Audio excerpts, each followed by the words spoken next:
Hey, Chairman, great to see you. Why are we learning about this now? Well, I don't know.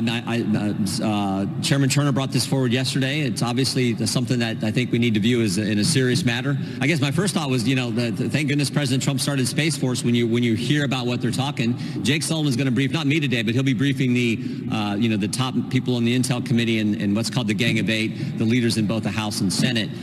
So I think they'll know more today after that briefing. But serious issue.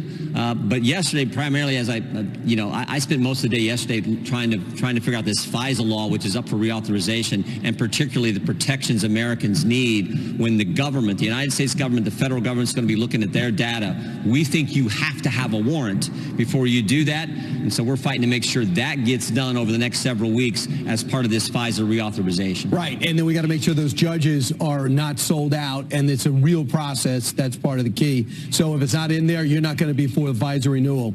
Important. No.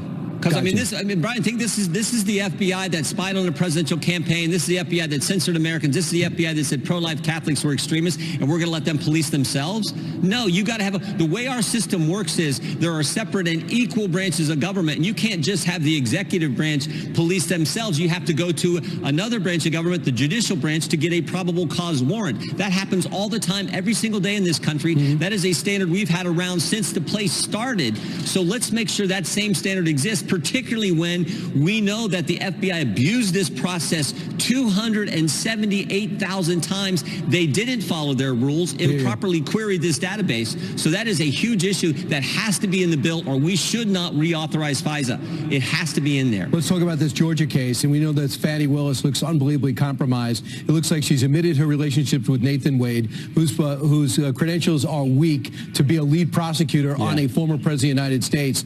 They're going to be questioning today a lot of his expenses that he was paid and where they used to go on vacation together. Look at some of this stuff. You probably can't see it there. $800 for Napa Valley Hotel, $3,000 for a Royal Caribbean vacation, plus to that Norwegian cruise, on and on and on, 100 flowers. All these bills, are they related to the money he's getting because of the job she gave him? And what does it mean for the case?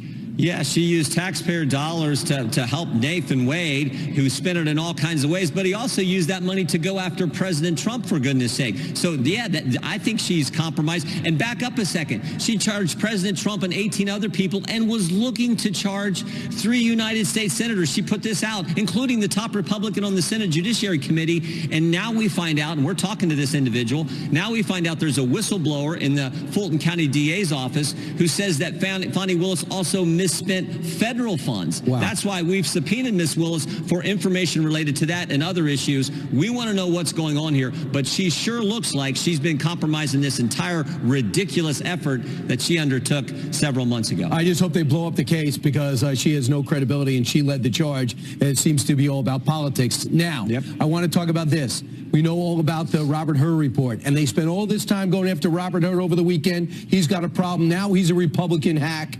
Remember when Joe Biden said this about one of the questions, and he got wrong? Watch.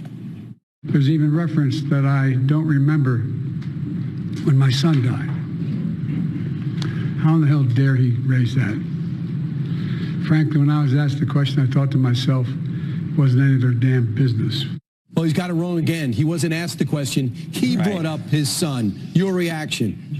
I think it underscores the point Robert Hur made. I mean, I think Robert Hur laid out that Joe Biden intentionally, willfully misplaced, misused, didn't handle classified information in the way you're supposed to under our law. He made that clear. But then he also made clear, I think, what Joe Biden just demonstrated, that this guy would appear in front of a jury as someone who's, an older individual who doesn't have has problems with his memory. So I think Robert Hur just laid out the truth, laid out the facts. We're going to have him in front of our committee here sometime soon. We'll be able to ask all kinds of questions and let him elaborate on the 300-page report that he put out last week. Right, real quick, are we going to get the tapes of this conversation? We've subpoenaed that. I think it's, again, this exchange you just played with President Biden, I think underscores why we have asked for the tapes and all the information about how that investigation was done. All right, you're going to have a busy day, Chairman. Thanks so much for the quality time. Appreciate it.